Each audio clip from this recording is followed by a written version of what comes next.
Fabulous. So we're now recording. So welcome, folks, and welcome to this GA4 webinar, Keep Ahead of the Game.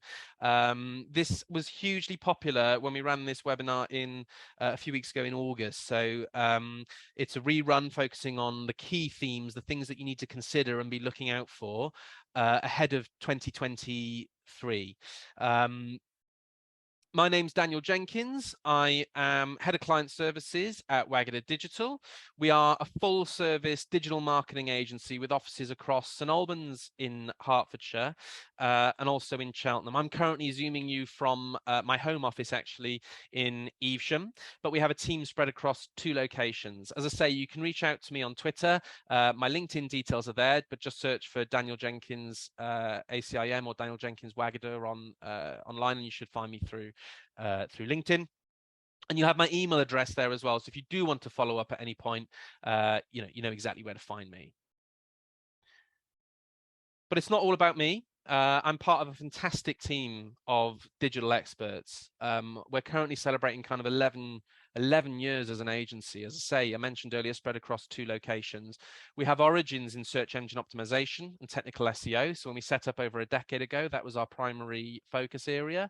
And over the years, we have built our business into a hugely successful agency with specialists covering everything from Google ads to search engine optimization, social media, paid social media advertising, and also organic. And we are very much a strategy-led and results focused digital marketing agency. We're also HubSpot partners. So this year we have a newly launched digital transformation team that are looking after sales and marketing alignment for clients, as well as HubSpot website builds. And we work with a number of brands, not only across the UK, but internationally as well. Something that we've been doing very, very recently is a lot more GA4 based projects and GA4 support. So we're not only supporting our existing clients with Google Analytics 4 and their crossover, but also any new clients and ensuring that new businesses that are inquiring can get the best out of their GA4 because it's such a key time. So GA4, well, what do I need to know? Well, the most important thing first and foremost is that the countdown is on. So this switch is taking place next year. We got, when I sort of pulled this screenshot for you yesterday, there was 240 days, 5 hours, 43 minutes and 28 seconds to go. So you can knock off about 24 hours from that between now and when the GA4 switch is actually happening. So in July 2023, Universal Analytics, the current Google Analytics as we know it, is going to cease to be. It's going to stop collecting new data, and all historic data will only last for a short period after that. Okay, so from that point, Universal Analytics, current Google Analytics, is going to stop collecting new data, and then in January the 1st, 2024, all historic data will be deleted. So you still have that slightly longer window. So just over a year from now until that historic data is going to be deleted, and it's really important to know. So, I mentioned a bit about how we're supporting businesses as an agency. If you do need any support with that switch, we're offering basic GA4 setup, a full GA4 setup and configuration. We're offering training and consultancy. So if you want your in-house team to be more empowered with GA4, we can support you with that. And also GA4 and Google Tag Manager audit. So if you've already started setting it up or you've already done the switch, our team can offer you a full audit to actually to sort of review that. So let's talk a little bit about this this switch. It is going to be a big shift. It's a very different platform. In some respects, it could be seen as actually more consumer friendly, more user friendly. It's giving you data that matters. It's empowering you to focus on the areas that you need to be focusing in on, rather than perhaps the overwhelming and broad volume of data that Universal Analytics was presenting to marketers previously. So until July next year, you can continue to use and collect this data. As I've touched upon, after that, there's that window whereby you can still access your previously processed data for that 6-month period. During that time, you want to make sure that you're exporting historical reports. So that's going to be really, really important. So your current Universal Analytics, you can be pulling reports off from that. So we highly recommend that between now and just over a year's time, those reports are being pulled off. Otherwise, you will lose that data. And then in the coming months, they're going to provide an update as to when existing Universal Analytics properties will become fully unavailable, and you won't be able to see anything. Whether those dates move, whether those goalposts change, is all up for debate. Everything I'm presenting to you now is what we know kind of currently, but obviously, interestingly, so much of GA4 is still even in its embryonic stages. So some changes are yet to be known. And yet to be known for definite. One thing that we do know, though, apologies, we've got quite a few joiners, so I'm still admitting. One thing that we do know is that moving forward as marketers, we're going to be dealing with much, much shorter data retention. So what do I mean by that? Well, currently, if you jump into something like Google Analytics, and previously you've been able to see far more historic data. So businesses are going, right, what have we seen in 2022? We don't want to compare that to the pandemic period because it was such an unknown quantity. We want to compare it to pre-pandemic. What was the traffic comparison for, January to end of September 2022 versus January to the end of September 2019? Moving forward, though, that level of data retention is not going to be as long. We're not going to be able to look back so far. So when we're utilizing these platforms, we're only going to be able to look at much shorter volumes of data retention. So it is going to have a big impact on the data and the type of data that we're able to access. This is just how significantly. So for Google Analytics 4 properties, retention of user-level data, including conversions, can be set to a maximum of 14 months. For all other event data, you can choose the length of retention to be 2 months or 14 months. So why is this? Well, GA4 is attempting to future-proof data, okay? So it's moving towards this cookieless world that I've been talking about a lot, that other marketers have been talking about a lot, that we're talking about a lot as an agency. Moving forward, data is going to be much more based upon machine learning than that hard, granular, this user landed on the website at this time, took this action, and here's the recording of that. The interesting thing about the 14 months piece is that I would suggest that rather than it being 12 months, 14 months enables you to compare a quarter. So for example, you get to the end of a quarter. If you look at the 12 months previous, you wouldn't be able to compare that previous quarter versus the previous year. But with the 14-month aspect, it's that little bit longer, which does empower you to go, right, we want to look at, I don't know, January, March this year. And you might decide that on the 1st of April. And I want to compare that to Q1 last year, January to March. Let's look at that comparison. But obviously, this is really, really important because we're so used to as marketers being able to just dig deep and look back and have all that stuff at our fingertips. And moving forward, we need to change our mindset in terms of how we're engaging with analytics, simply because we're not going to have that level of historic data comparison, and that is so important.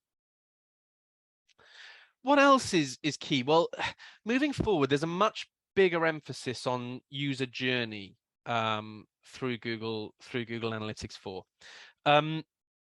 What we're seeing is because there's much less cookie-based advertising, because there's much more user privacy, there's so much more cookie opt-out, whereby the visible traffic numbers in a report can look significantly lower to the real world. So you might see, oh look, we had 2,000 sessions last month, but actually you might have had 4,500 and 2,500 people adopted out of cookie tracking, and so on and so forth. So what's happening now is that we need to engage with metrics and numbers to be able to identify trends. And that's really, really important because we're simply not going to get that same level of granular data than what we've had previously. So GA4 is looking at things like path exploration, where it starts with a screen engagement or an event that represents the first step of a user's journey, and you can see the next top 5 screens viewed or events triggered by the user following that initial step. You can also create a backwards path, which shows the steps leading up to that that final step. But along the way, you can expand that graph and show what users did in each step. Now, why this is so important, apologies, I'm still admitting, those who have joined, don't worry, you will receive the recording afterwards. Why this is really, really important is because we can use this kind of data to identify and spend more time focusing on what are our most engaged pages, what's the standard user journey, how can we develop marketing content and marketing collateral to meet the user's needs, with less of a focus on, quite simply, how much traffic have we got, how many conversions have we achieved, and that focus on that type of data. So it's much more kind of mid-funnel, and I'm going to come on to that a little bit more later on, where I'm going to show you some screen shares and what you'll be able to see in GA4 and what's going to be super, super useful. Buy bounce rate. This is so important. Now, bounce rate was an historic metric that was engaged with very, very heavily by marketers. I think a lot further, further back than even now. We've become less and less focused as marketers on bounce rate. For those who are less familiar with bounce rate, it's to do with sessions where users had kind of landed on the website but hadn't taken an action, and then they leave, and so it's a bounce, But the problem was you could fall foul of spending a huge amount of focus on that bounce rate and actually make bad marketing decisions based upon focusing in so heavily on that. So what can that look like? Well, you could have a really highly performing blog. You might have thousands of visits to that a month. Perhaps a large proportion of those visitors are not necessarily going to convert. Maybe they're in another country. Maybe they're informationally searching and they're researching, but they're not exactly going to convert. You could then make decisions because you look at your website bounce rate and you go, it's too high, we need to put this in place, we need to do that in place. But really that piece of data has misled you. It's taken you down the wrong path, and it's not something that we can focus on too heavily, because maybe that blog in that hypothetical example is going to be bringing a huge amount of value to your website and to your content marketing. And maybe the bounce rate isn't the primary focus of what you need to be looking at from a marketing perspective. So what's happening going forward? Well, in GA4, bounce rate is the percentage of sessions that were not engaged sessions. So it's looking a bit broader now. It's looking at, was this an engaged session? So in other words, it's the inverse of engagement rate. I don't want to get too data driven on this, but it's the percentage of all sessions on your site in which users viewed only one page and triggered only one request to the analytics server. So up until now, it's been seen as a reasonable measure of site engagement, but it's become less useful for all the reasons that I've just talked about, and as behavior has changed. And previously it was possible for users to view a single page application or a single page piece and leave without triggering an event, which would be considered a bounce, and it becomes misleading data. Something else which is going to be really important, and this is going to save you a massive headache next year, trust me, right? You need to know at this point that you cannot compare like for like. What do I mean by that? Well, you cannot look at the data gathered by Universal Analytics and the data gathered by GA4 and see them both as exactly the same. You can't, because guess what? The numbers are going to be different. So as if our mind wasn't blown enough by all this cookie-based stuff and privacy and data capture and accuracy of data, you're going to 99% sure you're going to see different numbers in the two reports, okay? Why? User activity is detected automatically in Google Analytics 4.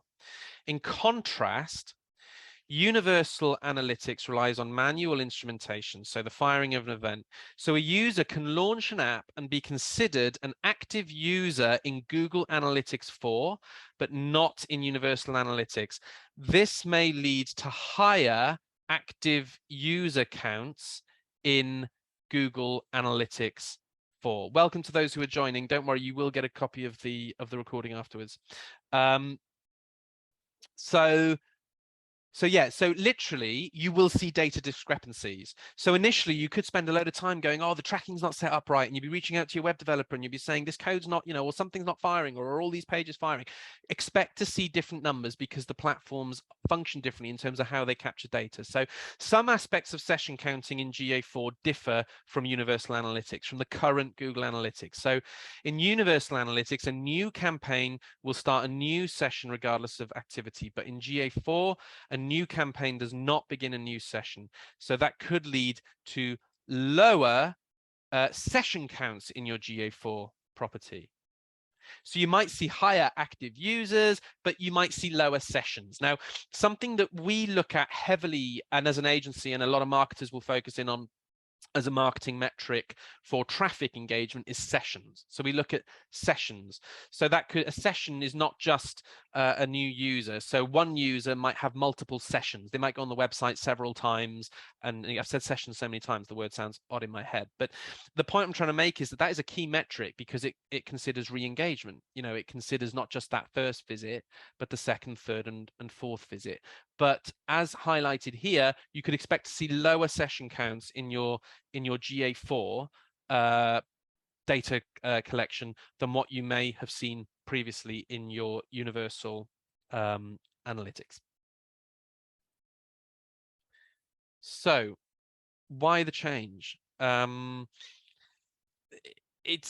It's all cookieless. It's all about cookieless futures. So you need to consider this more, not just with your Google Analytics and your GA work, but also with all of your other campaigns. Things like paid social media advertising. I've been delivering a lot of content recently surrounding where paid social advertising, for example, fits within the funnel, because historically it was much more based upon remarketing, retargeting, utilizing data to give very granular audiences a very specific message. The challenge that we've got now is that we're not going to be empowered the same in the next 5 to 10 years as marketers than we were in the previous 5 to 10 years. And GA4 is now sort of the monumental shift in that. So it's phasing out third-party cookies. So GA4 uses first-party cookies to keep data compliant with GDPR. So the data is captured within Google Analytics. It's Google Analytics' data, and hence why it's not being held for as long. It's being deleted after 14 months, that whole piece. So it's being promoted as privacy-centric and has been designed to work with or without third-party cookies. And this is what's key. So leveraging machine learning and statistical modeling, which I'm going to come on to again in a moment, GA4 can fill in data gaps as the world becomes less and less dependent on cookies. And trust me, it can leave us all feeling like this sometimes, right? So, privacy-centric, machine learning, statistical modeling, how do we process all of that? Well, we need to change the way that we think about and analyzing data. That's what is chunked up within all of this. More and more when we're reporting with clients, the trend is what's key.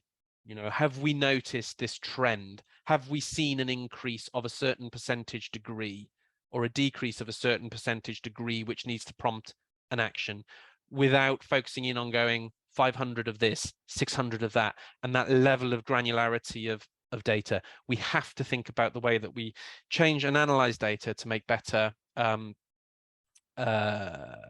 marketing decisions. Something that you want to take a look at, have a look at BigQuery. BigQuery is a tool that is now free up to a point. Have a little look at that, because that can empower the amount of data that you're able to capture as well, and historic data, and it can even increase volumes. So some of those numbers I talked about in terms of the 2 months, the 14 months, have a little look at BigQuery, because that can be integrated. Something else that's going to be key, and it's part of capturing as much data as possible now moving forward, is going to be surrounding this flexible events structure. So this is really, really important for GA4. So previously in Google Analytics and Universal Analytics, as is, we were looking heavily at conversions. Has there been a white paper download? Has there been an inquiry form submitted? Has there been a purchase completed? To then identify that last stage in the funnel, what is the hard conversion rate? Moving forward with GA4, there's going to be a huge amount of further opportunity to build out a large number of events, and events that are at different stages of the user journey, at different stages of the funnel. This is so important because it's going to enable GA4 to harness more and more information. So as much as possible, it's kind of a wider net. It's going, let's make sure that all these actions are considered as triggered events that are happening, and they're very, very important. And there are 4 different types of events, okay? So there's automatically collected events. So those are the ones that GA4 is just through its own understanding, through not through machine learning, but its own capability as a tool, is going to automatically collect from the tag being placed on your website. There are enhanced measurement events, there are recommended events, and there are custom events. So to give you an idea, these are examples of automatically collected events. So session start, page view, first visit, page location, page referrer, page title. So these are all events that are being triggered when a user does these things. They are active events, but they're going to be collected automatically. So all of these things are, that are in universal analytics, where you're looking at a hit type and you're looking at these areas, you will now see all of these as active events that are then logged within Google Analytics. Enhanced measurement events. Now, GA4 can predict what's important to you. Okay, so this is where it gets really interesting. So by having that, by putting the code on the website, by being able to have GA4 set up, by having that property in existence, GA4 can predict what's important to you by default. For example, a video view, an external click, a scroll. So you can look at user engagement. So if you've got a ton of content, if you've got like, I don't know, 5,000 words on a really, really key page, but you want to identify the scroll rate. You want to see, look, how much are people engaging with this really, really juicy content? Because I know my valuable call to action is about 50% of the way through. Sorry, there's a question come through. Will data still be clearly separated out by event type? Yes, you can still look by event type. You're not just looking at events. It's not just going to go, you had 500 events this month. You can identify specifically these events, okay? Video view, click external, scroll, video start. There's no setup work needed here. So again, you don't need to actually get very, very complicated with code or a web developer. Within your GA4 settings, you will be able to literally toggle them on and off to let GA know that you want to sort of track them as events, and then they'll feed into the event piece.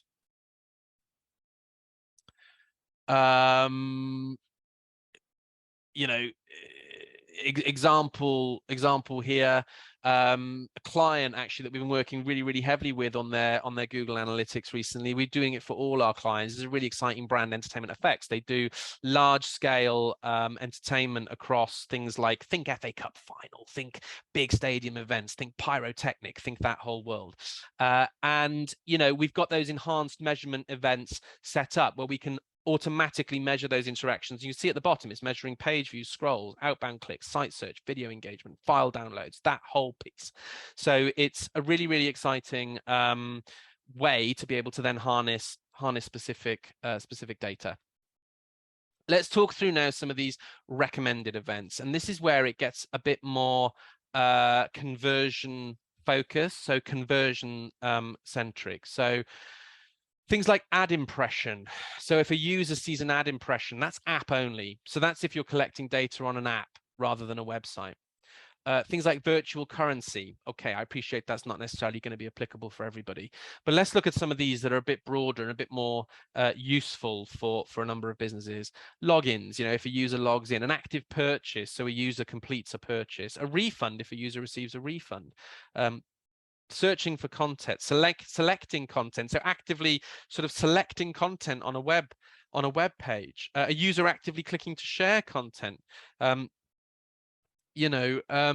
begins a tutorial, completes a tutorial if you have a learning and development website. But the events report, there is an events report in GA4, and that will provide recommendations on events to collect based on the data that you already collect. So you see where I'm going with all of this. So GA4 is much more going to be based upon its understanding to then make those recommendations.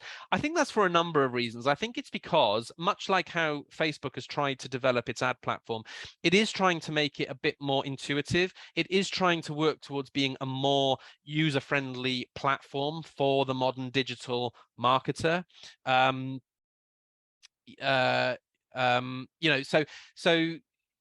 sorry, just going back a second. So you know, you do want to consider with these recommendations, which are going to be the most important to you. And obviously some of those hard conversion events like purchases and active conversions are going to be massively important to trigger as events to get that reward as well within GA4, to see that as a positive action.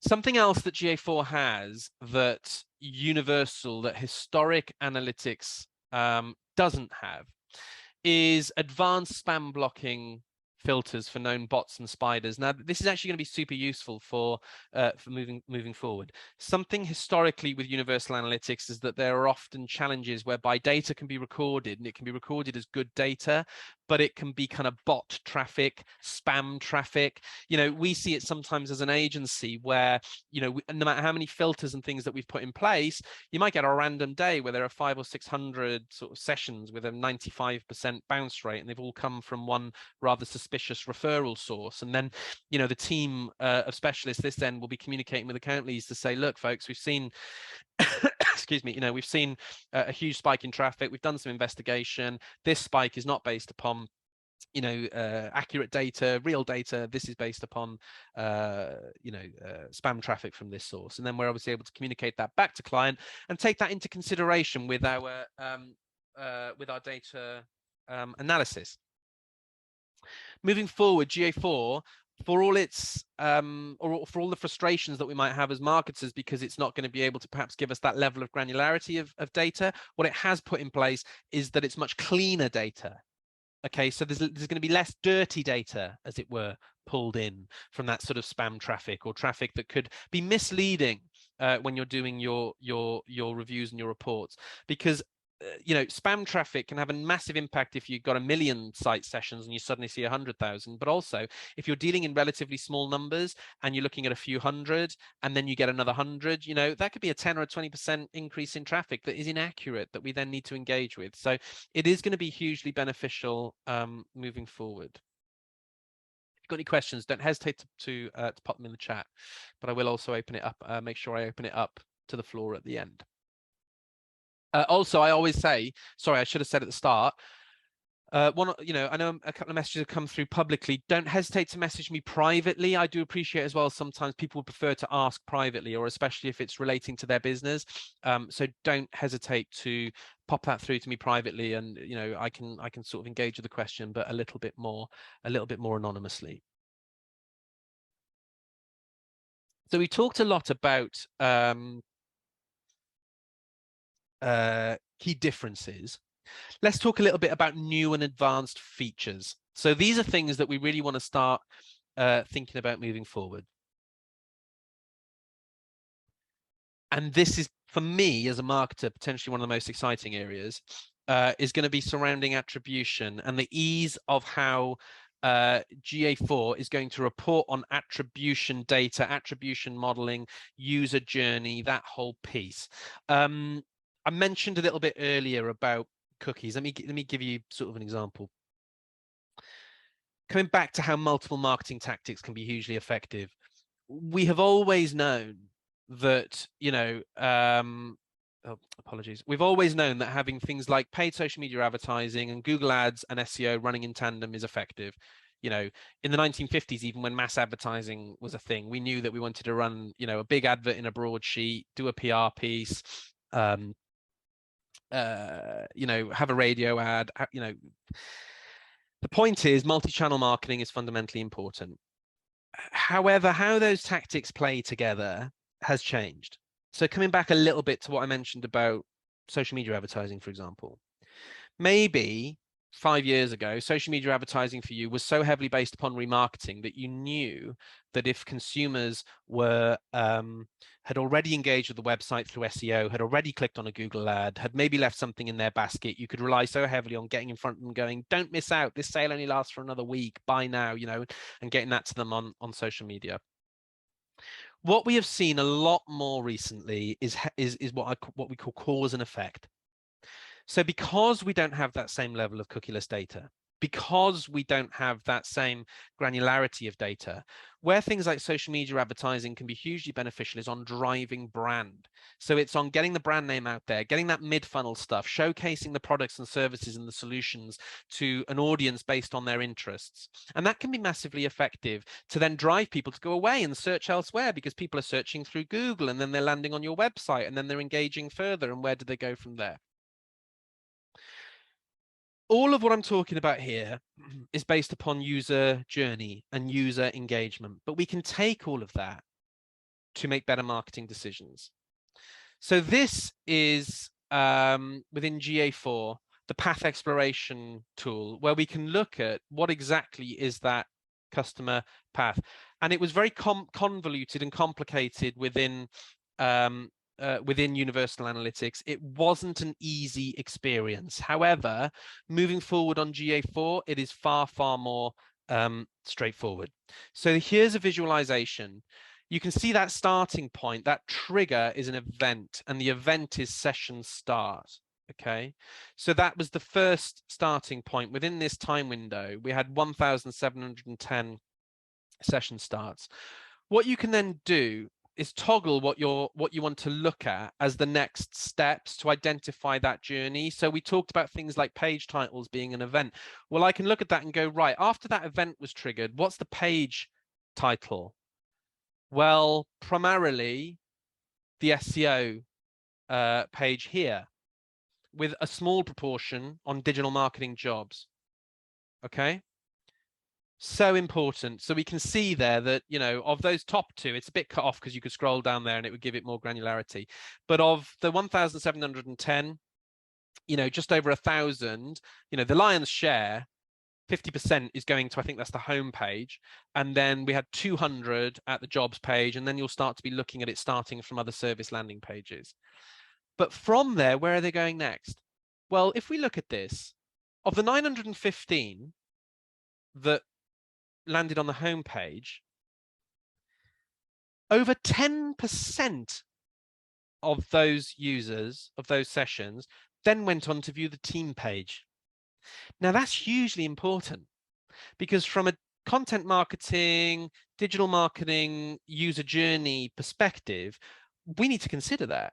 So we need to go, well, okay, because, you know, we spent a lot of time on our service pages and things like that. Well, actually, because this is for our brand, to give you an idea, because we're a service-based business, because people buy people, because it's about the team and our expertise. Once people have engaged with the homepage, the next place they want to go is look at the team. So 10% are looking at the team. Over 10%, around 10% have then gone straight to the contact page. So we know that from that homepage, then gone, right, contact, how do I get in touch? Again, there's that small proportion that have gone to jobs. And then the next on the list is case studies. Do you see where I'm going with this? So the list goes on, because you can see that if I were to click on that 15 more, it would take me to the 15 more. But then that data is going to get so dissipated, because those numbers are going to be very, very small, that it starts to have less of an impact perhaps on the decisions that I want to make as a marketer. However, when I engage with this report, I want to be able to look at that and go, wow, okay, so of the 915 people, 10% are landing on the team page. That's a relatively large proportion given the number of people that are landing on the overarching website. What's the experience on the team page? You know, and then interestingly, after the team page, 25 went back to the home page. Am I giving the user journey clearly enough from there to where we go next, et cetera, et cetera, et cetera? So you see where I'm going with this, but the point is that you can toggle these steps, and it's very user-friendly. We're looking at pencils and highlights and names to be able to look through that and engage with that to then make better marketing decisions. And you can also break it down by where those customers have come from. You know, have they come from SEO? Have they come from mobile activity? Have they come from Google ads? What's been the route to then how they've continued and explored on the website? We've also got custom audiences as a key feature. And again, this is going to be hugely beneficial for you because it's Google captured data. So it's Google's GA4's data. And you can go in and then create these custom audiences.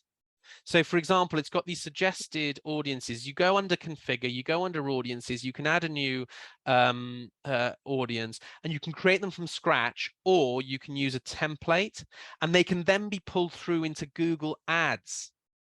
So this is where that starts to get interesting, because obviously this is Google data, it's Google owned data. So then you can use that for your Google Ads activity. So whilst you might not be able to push that audience into something like Facebook ads and do all your remarketing and do all your retargeting in Facebook ads, you can take all of that and use it for your display advertising, your remarketing, your re-advertising within the Google ad platform, because it's all Google. But if you can see here, you can look at things like recently active users, purchasers, 7-day lapsed purchasers, which is great. So let's say you've got an e-commerce website. You could look at purchasers who were once active, but have not been active for the last 7 days. So then it starts to get really, really interesting. If you're selling a product online, why not start building an audience for all those people, especially if it's something that should be a repeat purchase or a regular purchase, for example? Why not build that audience of 7-day lapsed purchasers? They have not been active for the last 7 days, and utilize that for marketing and remarketing purposes, as well as, of course, non-purchasers. So those that have engaged with the website but haven't actually actively converted. And then it gets a bit softer with things like 7-day lapsed users, so that you could build audiences based on people that once used the website and now they haven't. But predictive audiences use machine learning to predict the future behavior of your users, including the probability to purchase. And this move towards machine learning is Google's effort to future-proof data in the wake of GDPR and public hesitancy over data privacy. So if we're building out those audiences, we're also empowering Google to get a better understanding of user engagement, of traffic, to empower it to be able to give you better estimates of traffic and traffic volumes and things like that. Some of these predictive audiences are only eligible for businesses with a larger volume of e-commerce purchases. I don't know the exact number, but it's to do with the privacy piece, but also the amount of data that Google needs to be able to capture to make an informed opinion. So to give you an idea, it's like if you're conducting customer research, for example, on the street, how good is it by asking a questionnaire to 10 people versus how good is it to ask a questionnaire to 1,000 people? You need to be able to have that certain volume of data capture to be able to build, especially when it's automated, machine learning to then be able to build those audiences. But the point is it can build things like likely 7-day purchases. So that is a gorgeous audience. This is literally going, oh, these users are likely to make a purchase in the next 7 days. I mean, as a marketer reporting internally to a director or a CEO or a sales department, you can go, guess what, guys? I've got this audience of users that are likely to make a purchase in the next 7 days, and I'm gonna run a display ad on Google Ad, and I'm gonna do that. Predicted 28-day spenders generate the most revenue in the next 28 days. 7-day churning purchasers, 7-day churning users, likely first-time 7-day purchasers. So again, this could be massively valuable because, but you can see where I'm going with this, because it leads into a wider conversation about the future of analytics. Where can we go? The possibilities are endless.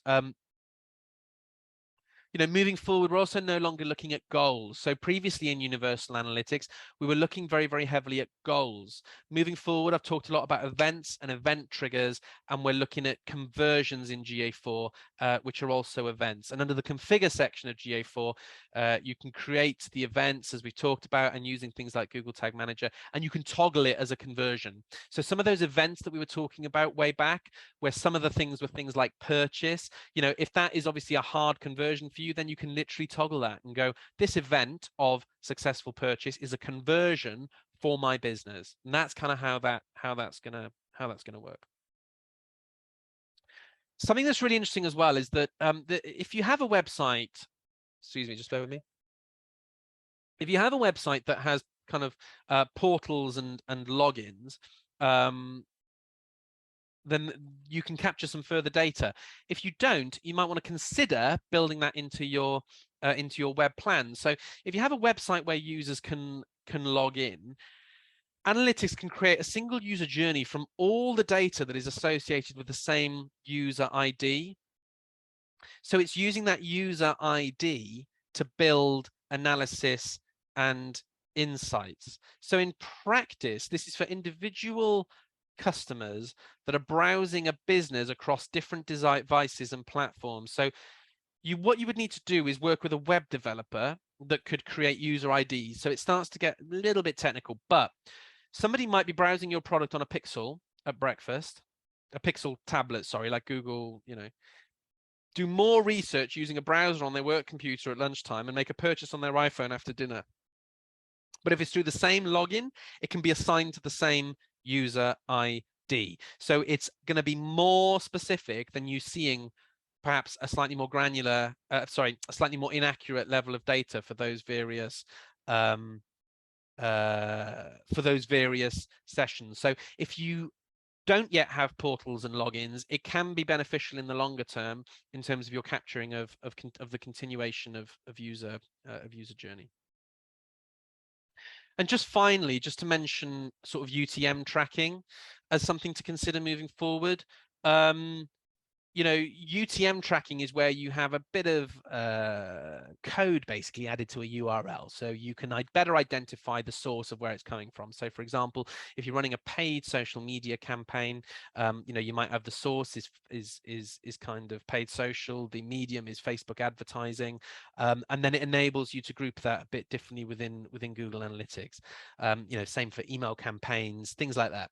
But instead of this being under campaigns where it is on Universal, it's now under acquisition, traffic acquisition, session medium, session source, and session campaign. I know this is a lot to take in, but you will have the deck so you can reference back some of these points if you're looking at GA4 yourself. But within here, it should be clearer to be able to view the parameters that you have set with the Google URL builder or another UTM builder. So building out UTM links should be much, much more straightforward than it was previously. So to conclude, and then I'm going to open it up for any final questions.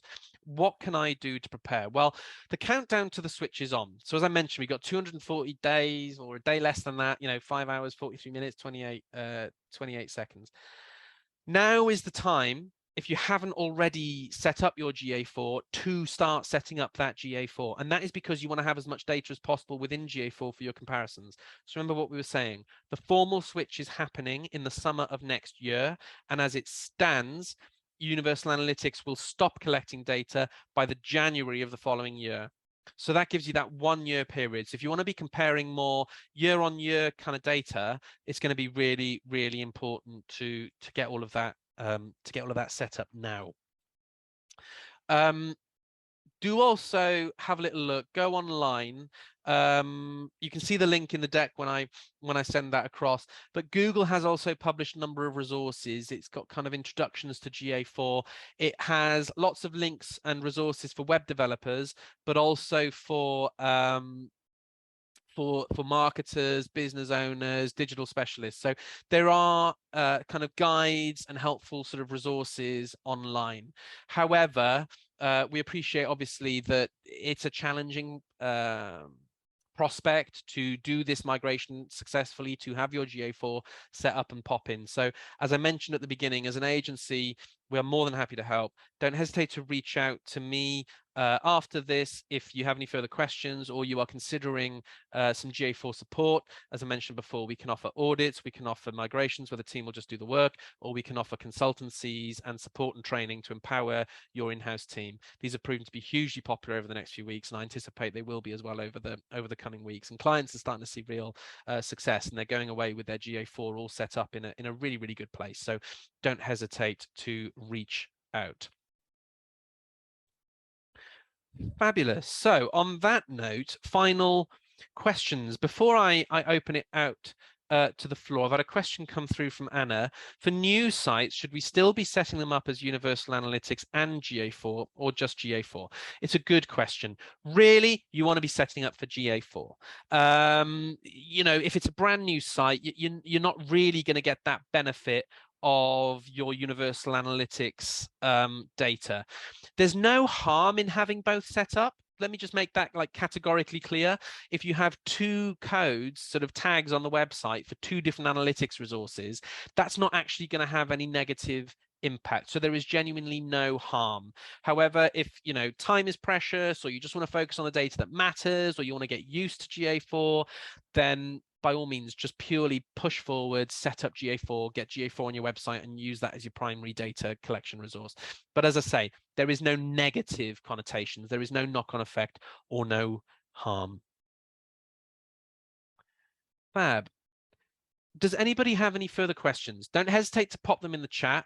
Or alternatively, please do feel free to unmute if you feel so brave and ask them in the room. That's absolutely fine. Ziva is asking, how do you start switching Universal Analytics to GA4 step by step? That is quite, obviously quite a detailed process, doing that sort of switch. As I mentioned, there's a lot within those resources in terms of guides, but what you will effectively be needing to do is you'll be sort of setting up a new property.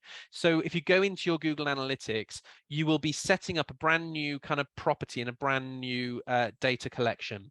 In terms of kind of where you go from there, that's going to be differ so much based upon what your needs are. So that step by step is going to be different for every business, because the step by step could be focused heavily on goals, could be focused heavily on events. So it will depend on what your kind of focus areas are. But initially, you're going to need to set up that property, get that code, have that code put on the website. So it still works in the same way as it did with Universal Analytics, to just fundamentally put some tracking on your website. However, getting the platform to a place that you need it to be is going to be a much bigger process. I hope that answers the question. Ruth, very interesting webinar, lots to consider, most insightful. No problem at all. I've had a question come through privately. Bear with me. Wow. Okay. So a question has come through anonymously. What happens if I don't do anything? There's a department within the business that believes that if they just don't do anything and leave it, it'll all kind of transfer over automatically. It's not going to work like that. First and foremost, if you don't do anything, you will not have historic data and historic data comparison. So you'll be left with no data. The tracking code that you will have put on the website for Universal Analytics will cease to record data. So from the 1st of January 2024, that is going to cease to